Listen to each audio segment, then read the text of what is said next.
Hey guys, how are you? I hope you're well.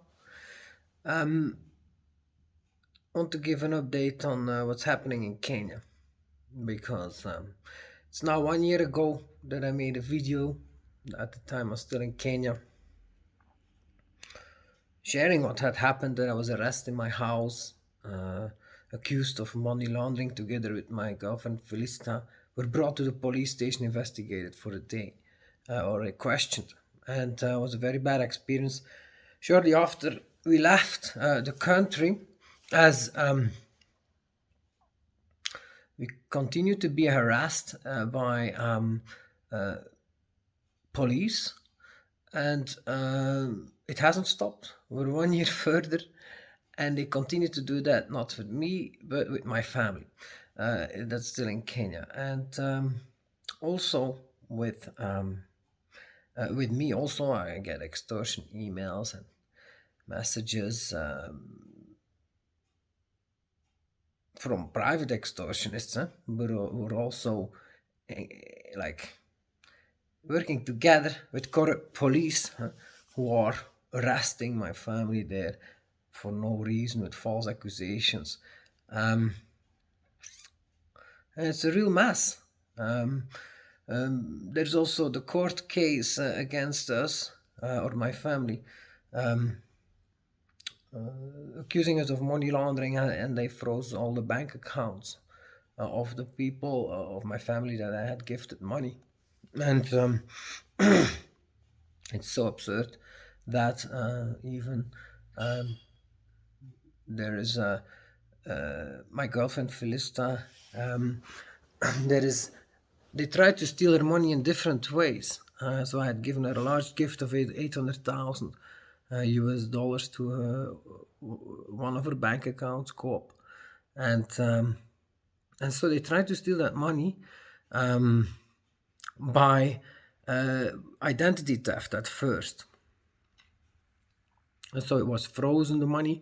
I Felista went to the bank shortly after received the gift, and he said, "Oh, the KRA, the tax authorities have frozen it." And there was a KRA agent entrapping her in the bank and bringing her to the office, questioning her about the money, which is very weird. It doesn't happen that way. Like KRA agents don't wait in the bank to pick you up for questioning. At least I don't think so. But it did. But that looks like that was a typical scam where corrupt officials and corrupt bank managers, work together to chase away the owner of the account. And what they do typically, and I got many messages from other people after we came in the news there, that things. And there was one girl that now lives in Germany. She's from Kenya, and she also found herself a white boyfriend, and she got money on her account, and she goes to her account, and they did the same game on that on her.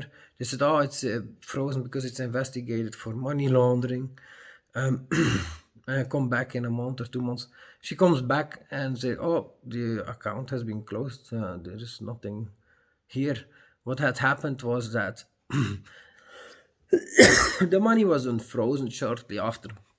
She was basically chased away from the bank, and via identity theft, someone claimed to be her, went to the bank, and well, they probably had a fake ID, but they probably also hacked their phone number. It's very easy to steal a phone number. Where you have a fake ID, you go to the phone provider and you say, "Hey, I lost my SIM card. Can I have a new one?" And voila, you have stolen the phone number.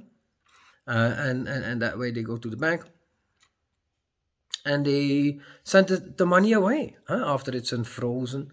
And those freezing and unfreezing, that's just either real or fake papers made by usually are real agents and real police or real tax agents, but they make papers that they They are not official. That they show to a bank that it's frozen, but it's not even shown to the owner. And then it's another paper that is unfrozen. It's also not shown to the owner. So the owner is not aware what's happening. But in the meantime, they're rubbing the account empty. They failed to do that with Felista because we saw that was happening, and we warned, my lawyers warned the bank managers to not do any transactions on the account, as Felista has left the country and is with me now. And then what they did, you won't believe it. So what happened after is there was an official court case launched against us by ARA, Asset Recovery Agency, that's called in Kenya. And they accused us of money laundering. So they froze all the accounts. And they want to seize the money with false accusations. And what happened in the case of Felista, so she has a court case against her account, and they want to seize that money, but she's not in the country. And what happened is that a fake Felista that first tried to steal the money from her account went to court to represent her in court. And she has lawyers, and reputable lawyers even, and it's actually a cartel. It's a cartel of scammers and thieves and extortionists that work together, and they have also probably high up people there in the government supporting them or protecting them, and or even organizing these kind of things. And they go so far as to even go to court. And she speaks in Felista her name, saying, "Yeah, I want my money back," and they need to unfreeze the money. and now the judge needs to decide who's the real Felista, because of course my Felista, the real one, is going to court with my lawyers, who are Dindi and Adiza and Owaga, and these are my lawyers, and they're Felista lawyers, and so, but the judge is trying to decide who's representing the real Felista, because the fake Felista also has her lawyers. They are reputable lawyers, and that's now ongoing half a year to find out who's the real Felista.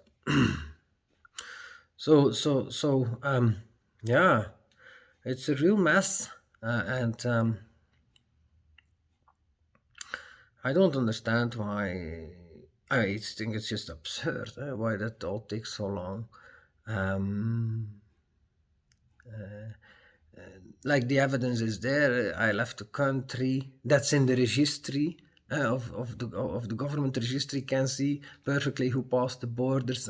That I left together with Felista. That's all official information. That's all visible, because the fake Felista, of course, claims she's in the country. She never left the country, which is verifiably false, because the real Felista did leave the country. That there is the evidence for that in the government registry. So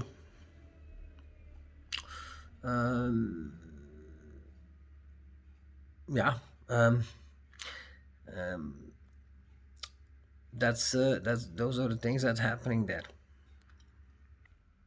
But also very concerning is the arrest. One cousin of mine, who was working, who has been helping me, and I also gave him a large gift so that he can participate in a residence program in Europe.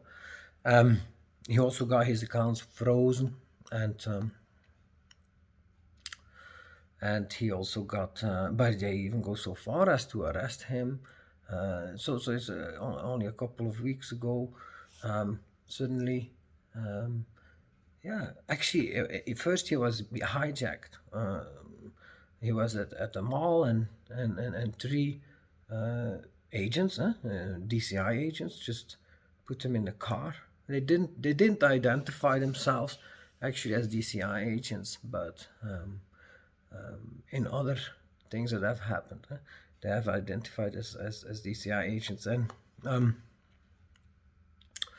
they drove him around for 8 hours. They didn't even bring him to the police station, and they want money, Bitcoin. So they have this idea that I'm a rich Bitcoin investor, and so they want to extort me for Bitcoin privately. Huh? Some of these people, but they also, yeah, I mean, we're being attacked from all sides. Um, they even put a gun into his ribs, and they wanted him to call me um, to to to get Bitcoin. Huh? So yeah, those are things happening in Kenya. Then only days later, what happened? They let him go, or a week later. Suddenly, he got arrested again, and then brought to the police station and put in jail. And was in jail for 2 days, 2 nights, sleeping on the ground. And what was the accusation? Someone had accused him of that he had received money to invest in crypto, but um, uh, that he didn't give it back. But it was not him. It was another a family member of mine, or that they are actually looking for. But they couldn't find him, so they arrested this one and put him in jail for 2 days. So my lawyers, they have to work on all these things constantly. It's really a problem. Um, I never expected things like this, but maybe I was naive also. But yeah, I really hope that things improve there. It's now a year, and that we're being harassed by all kind of agencies, police agencies, and it's really a big problem. Thanks for watching. Have a great day.